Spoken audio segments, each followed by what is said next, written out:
Is there a magic pill to go from like being somebody who feels shaky in themselves to becoming a more secure, unshakable, dangerously self-assured, and even sometimes an unrecognizable person? No! But listen, as someone who has struggled at different points in my life to trust my own judgment, I've struggled with being able to show up in the world the way that I want to show up, okay? And living the life that I want to live. And being able to trust myself in relationships and connections with other people. One thing that I've learned is that sometimes the reason for your woes, the reason why we repeat patterns, the reason why we keep finding ourselves in the same cycle is not because we're not confident enough. It's not because we have not learned to love ourselves enough. It's not because we haven't grown up or done all the things that the YouTube girlies have told us to do, all the YouTube bros have told us to do. No, it's not necessarily because of our attachment style, okay? Because I know we like talking about attachment styles. Yes, you can trace a lot of things back to your attachment style, but sometimes it's not that. It's simply because we are lying to ourselves. Sometimes we overcomplicate the answers to our problems, okay? And those lies are not malicious, but a lie is a lie. And once you stop those lies, those things that seem like insurmountable problems kind of take care of themselves. There are 6 core beliefs that have kept me royally fucked. Okay? These things just worsened my life. They worsened my connections. Some of them even kept me more anxious than I already am naturally. And I live in an anxious body. Okay, these things made me doubt myself. I think I'm a pretty generous person. And today I'm feeling even more generous. So I'm going to share these things with you. Oh my God, I'm going to be so tired after this video because I'm quite hyper today. Number 1, I have a lot of love to give. This is for all my empathetic and loving people. My darlings, come to the front. Come, I'm not going to bite you. Okay?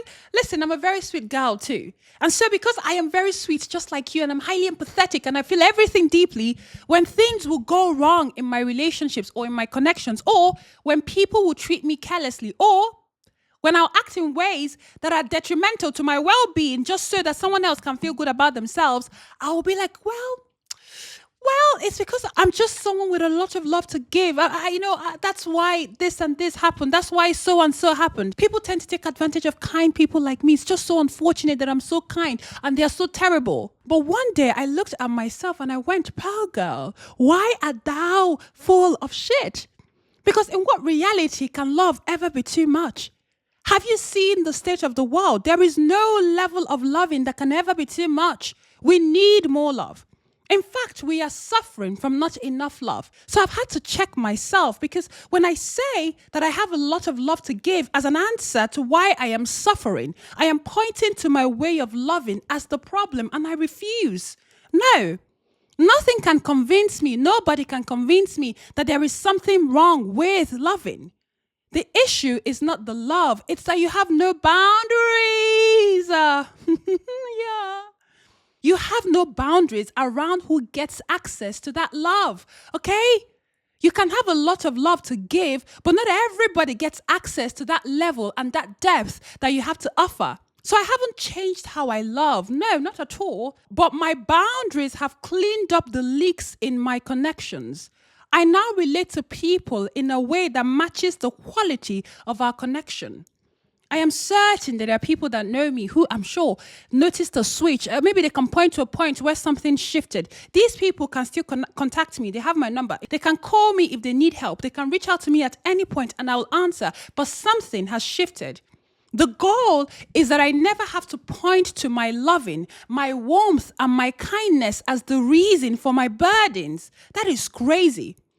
If I can say, oh, capitalism is a problem, racism is a problem, sexism is a problem, why the hell will I look at loving and call it a problem? That is crazy. So yes, I am still very sappy and sweet and incredibly giving, but random people and people who do not pour into me do not have access to all of it. No way.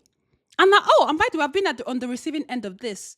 And kudos to those people. Well done, loves, for setting up your boundaries. Number 2, I have trust issues. Okay, come on. This one is going to be a bit of a hot take, okay? Because of a lot of the things that happened in my life, I believed I had trust issues. And I'll tell people, listen, the reason why this connection cannot work is because I have trust issues. And if you're avoidant leaning, okay? Avoidant leaning people know what I'm talking about. I have trust issues is a good base for avoidance. But I think a lot. And this has been my saving grace.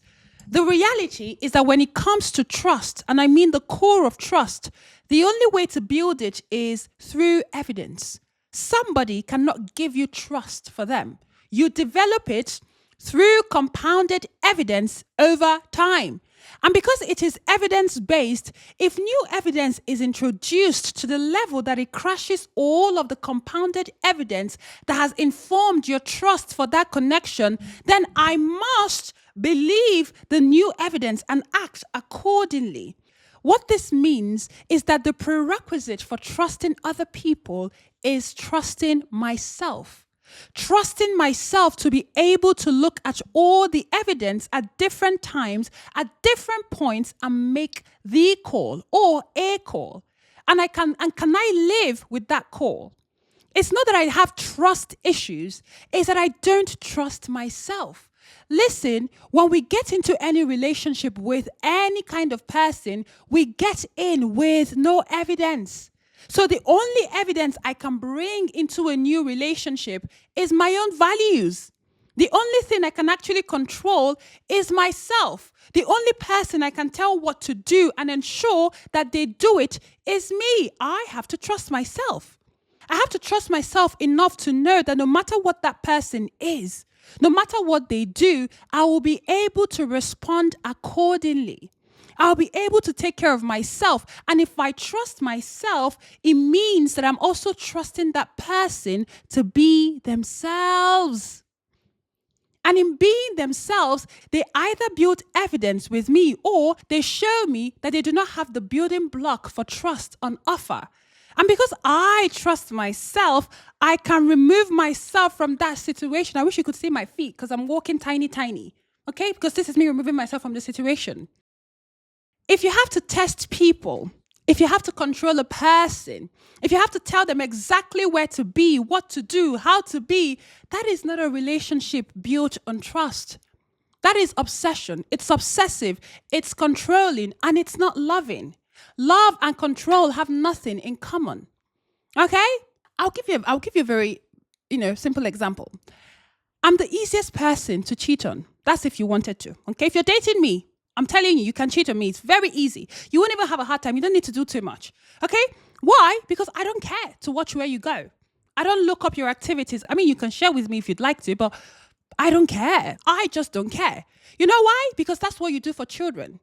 You track children because you don't want them to get kidnapped. You don't want them to be on the wrong side of the internet. You don't want somebody to groom them. You track children. Why the hell will I use my 24 hours in a day to be tracking a grown human being? That is crazy to me.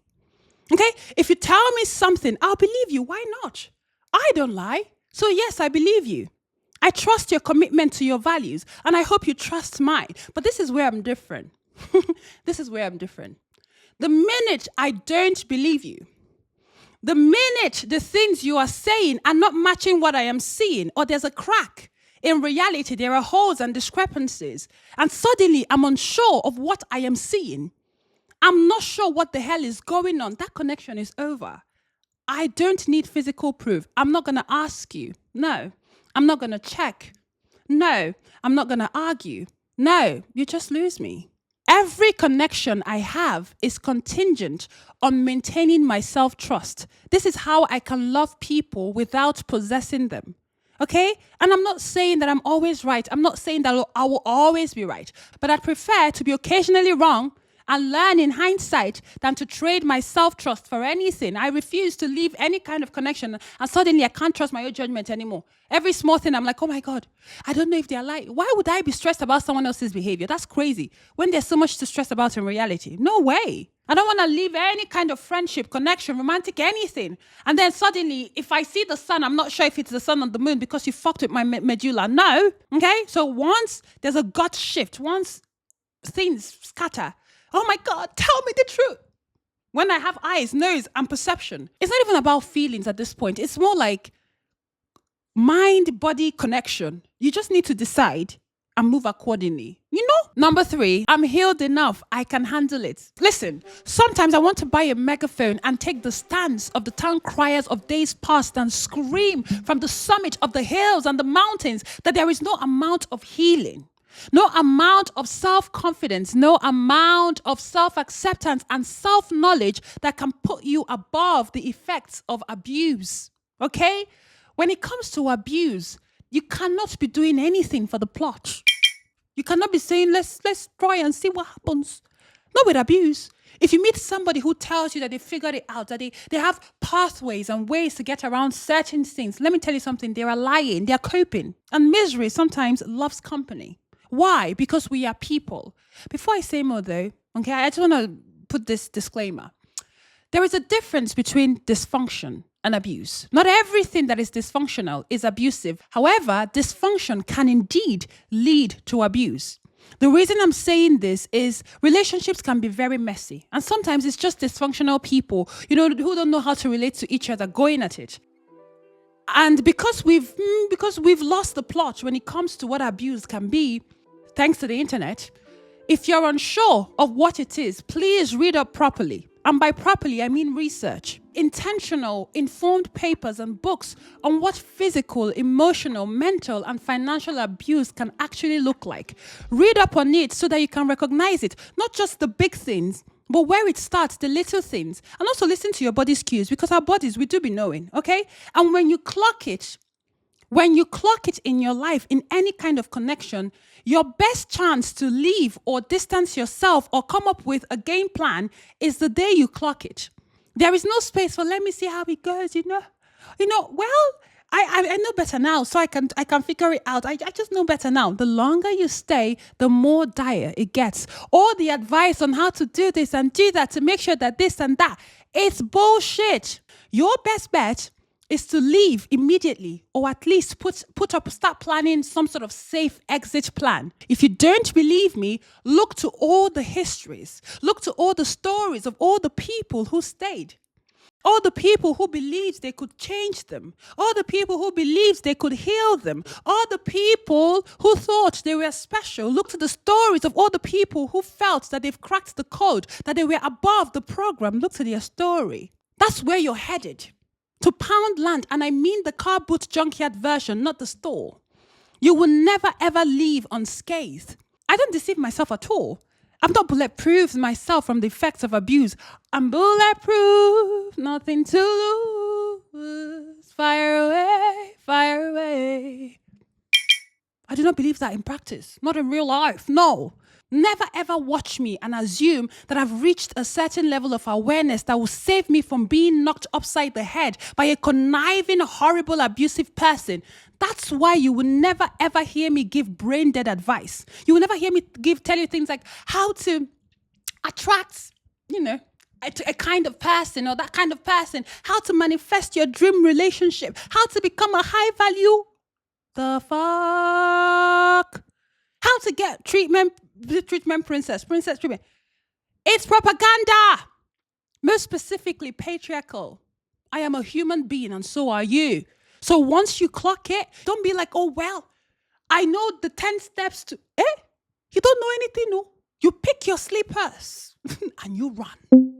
Number 4, not everyone can handle me. First of all, darling, we have a very weird obsession with being handled. Okay, why do we keep saying, oh, you can't handle me? It's like, oh, not everybody can handle me. Oh, can she handle me? Can they handle me? Can he handle me? We're not things to be handled. We are beings that get to be experienced. And I used to say this in secondary school. When stuff would go on, I'd be like, well, not everybody can handle me. I would just run my mouth. But you say it out loud, but the truth is, the vulnerable version of this thing is, I often feel like, I feel that there's an expectation for me to be careful around people or I will scare them away. Now, I've really had to work on this because historically I'm somebody who a lot of people would label as too much. And sometimes I've not been enough for many people. There's always something people can't quite place their hands on when it comes to me. That is my experience of the world. And people who love me will call it unique, charming, different, special. But it does get to you. And I used to edit myself. I used to try to edit myself because that's the thing about editing yourself. When something is at the core of who you are, you can't actually hide it. You try, but then it comes off as you trying to not be. So it makes things worse. And I worry about how much I shared. I worry about overwhelming people with my passion for life or the things that I thought. And just essentially being too much. I worry a lot about all these things. And a lot of advice out there, rules of how to act, how to do this and how to do that. It's just instructions on how to be less of a person. I decided I'm not interested. No more. Okay, listen, if my vulnerability destroys a relationship, then that was the extent of that relationship. Full stop. It does not mean that I won't be sad, but I treat it as a diagnostic information for that relationship, not as proof that there's something wrong with me or that there's even something wrong with them. No. I'm not going to treat it as, oh, these people, that person is a bad person. Not really. No. It does not mean it's just our limit. So adopting this view makes it so that I'm not afraid to share who I am, how I feel, how I see the world, what I think, how I think. And of course, this is not me saying that we're always right. Please, sometimes we overshare. Sometimes we're selfish. Sometimes we do things wrongly. All I'm saying is, I don't go into connections hoping that I'm not too much. I don't connect with people or share myself with people hoping that they're comfortable. That's crazy. Well, today, I hope to make everyone I come across comfortable. No, I don't want to make you miserable, but I'm not. No, I'm not trying to make you comfortable. I'm just existing. Please. If you're uncomfortable with me, please show me so that we know that it doesn't work. So when I share something real with you and you close up or run or go cold, that tells me exactly everything I need to know about what this relationship is. Think about your best relationships. Think about the people you love the most, the people that know you well, the people that you have that deep connection with. How did it get there?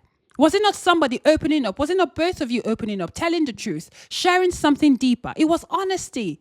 It was showing who you are and they showing who they are and both of you staying. That's how closeness is built. And if I have any hope of building more intimacy in my life, and I'm young, I'm here till 99, which means I have more people that I'm yet to meet that will love me and I will love. If I have any hope of connecting with them, why the hell will I cut off my intimacy? I can't afford to cut off my vulnerability. I cannot be surgical about how I show up. This is how you reclaim security. You treat information as information. Number 5, protecting my image is one way to stay safe. This one is a real doozy, honestly, because a lot of us are out here thinking that we can control how people see us. The reality is that we can't. People interpret you based on how they see the world. That is just it. There's nothing you can do. And it's incredibly stressful to try to maintain narrative control. The core of the fear of being seen is that you are trying to protect a story about you. But that's the thing, it's impossible because you can't actually do that. There's no need, it's a waste of energy. And the cure is to stop treating yourself like a brand so that you can be whoever you want. But what will they think? We don't care. We don't care. I contain multitudes. I can do all things. This platform is an example. People project so much on me in the comments. Yo. Sometimes I really be telling, I'm like, bro, you need to stop reading these comments, girl. But I'm telling you, I read your comments, by the way, just so you know. It's just too much for me to reply everybody, but I do read your comments, and sometimes it's just so funny. And if I cared at all, I'll be a very miserable person. Some of you are so lovely and so kind because I want to give, flowers to the really sweet people I have in this community. But some of you, my goodness, the projection, the entitlement is crazy. Okay, and if I cared about it all, I'll be a very miserable person. This is just a part of me that I've decided to share with you. There is nothing I am not. I like to experiment. And people, because it's human nature, will try to put you in a box. They'll try to make sense of you, label you, make you into whatever space they have in their mind for classifying people. And that is fine. The question is, what is your reaction to it? I made a decision. I have no desire to be perceived as good. Think anything you want of me. Okay, I don't want someone to look at me and go, oh my gosh, she's such a good person. Oh my gosh, she's this, she's that. No. Okay, I am not above or beneath anything. I have no desire to be perceived as unchanging. I am just a person. And I know I'm a decent person, okay? Sometimes a bit too decent. But someone can look at me, but I'm not perfect, okay? And someone can look at me and decide, depending on what they want from me, and what they expect from me, they decide, oh, she's terrible, she's bad, she's wrong, because I refuse to do what they wanted, because I've deviated from their narrow view of what I must be. And I've made peace with it. I'm not playing up to goodness. I'm not playing up to intelligence. I'm not managing a brand here. No. I'm just a person showing up how I want to show up. And the day I'm sick of showing up a certain way, you will see it, because I will stop showing up that way. Okay, I like trying new things, starting things and stopping them. Yes, playing, being all the things I actually am. The fear of being seen does not go away just because you're confident. It really doesn't. Like, it's one of those things that I don't think it has anything to do with confidence per se. It goes away when you stop trying to protect a story. When you stop trying to control the story. Let people think what they want to think, because they will anyway. Let people believe what they want. That is their right. They will do it anyway. And it's their limitation. Whatever things they place on you, it's actually not your limitation. It's theirs. How open a person is that level of openness is what they usually project onto other people. Your job is to keep being all of the things that you actually are.